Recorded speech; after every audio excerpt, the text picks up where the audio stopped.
দেশনেত্রী বেগম খালেদা জিয়া, আমি জিয়া রহমান সাহেব থেকে বলতে গেলে অনেক সময়ের প্রয়োজন। একটা কথা আমি মনে করি, অনেক বড় সংস্কার যেটা হয়েছে সেটা হয়েছে খাদ্যের বিনিময়ে শিক্ষা।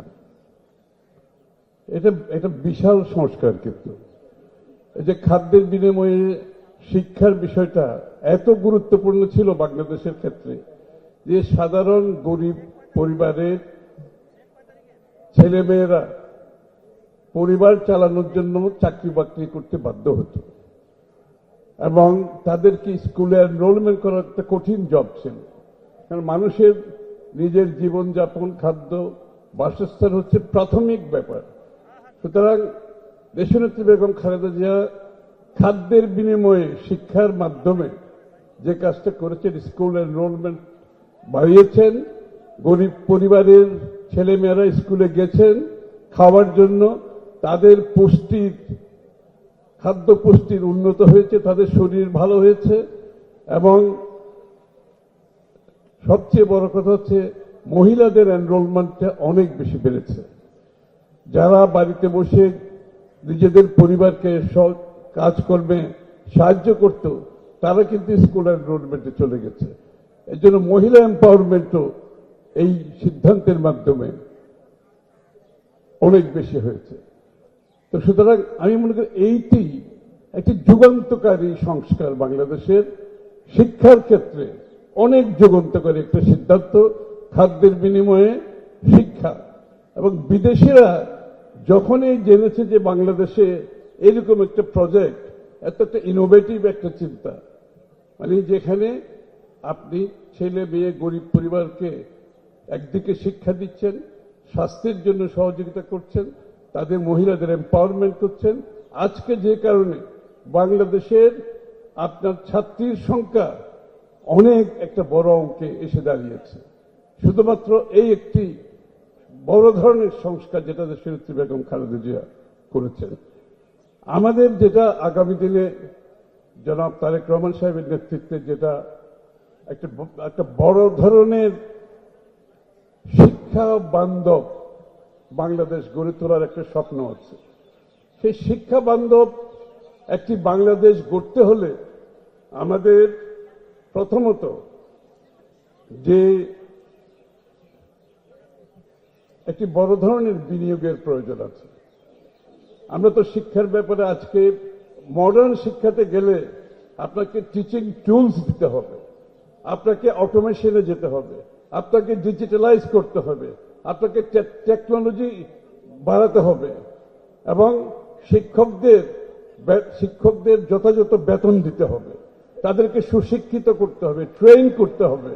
সুতরাং এখানে এই একটা বড় বিনিয়োগ যেটা বাংলাদেশে আমরা বিগত দিনে করতে পারি নাই।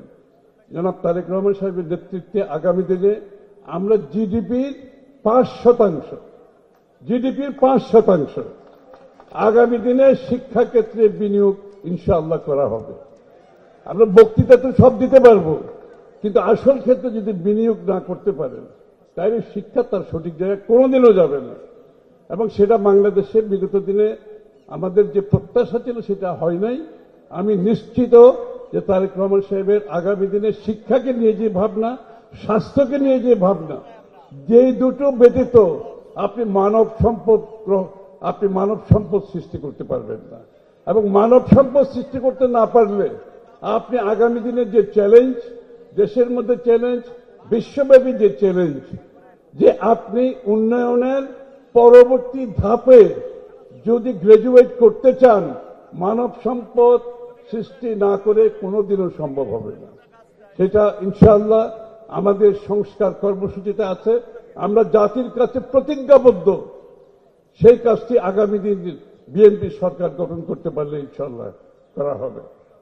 এখানে স্কিল ডেভেলপমেন্ট আছে, এখানে টেকনিক্যাল এডুকেশনের ব্যাপার আছে এবং এগুলো কিন্তু আমরা যে ডেমোগ্রাফিক ডিভিডেন্ডের কথা বলে থাকি, ডেমোগ্রাফিক ডিভিডেন্ড তো আপনার শিক্ষা ব্যতীত হবে না, স্বাস্থ্য ব্যতীত হবে না। এবং ডেমোগ্রাফিক ডিভিডেন্ডের সময়টা কিন্তু একটা উইন্ডোটা খুব ছোট, কিন্তু আমরা ইতিমধ্যে কিন্তু অনেক সময় নষ্ট করে ফেলেছি। এই বিগত 15 বছরে ডেমোগ্রাফিক ডিভিডেন্ডের জন্য যে সময়টা নষ্ট হয়েছে আমাদের হাতে আর খুব বেশি সময় নাই। সুতরাং আগামী দিনগুলোতে প্রতিটি দিন, প্রতি সপ্তাহ, মাস, বৎসর অত্যন্ত গুরুত্বপূর্ণ। আমরা আমাদের ডেমোগ্রাফিক ডিভিডেন্টের মাধ্যমে এই জাতিকে পরবর্তী ধাপে, উন্নয়নের ধাপে নিয়ে যেতে হলে সেটাকে আমাদেরকে কাজে লাগাতে হবে।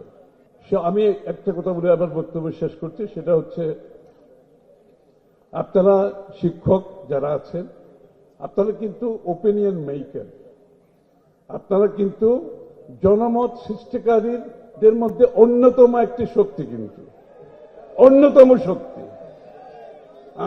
আমি আশা করব আমাদের যে ৩১ দফা সংস্কারের বিষয়টা আছে, আমাদের নেতা তারেক রহমান সাহেব আগামী যে স্বপ্নের বাংলাদেশের কথা বলছেন, আপনারা শিক্ষকদের পক্ষ থেকে এই জনমত সৃষ্টির জন্য আপনার যে সক্ষমতা, আপনাদের সমাজে গ্রহণযোগ্যতা, সেটা পরিপূর্ণভাবে ব্যবহার করবেন বলে আমি আশা করি। এই বলে আমার বক্তব্য শেষ করছি।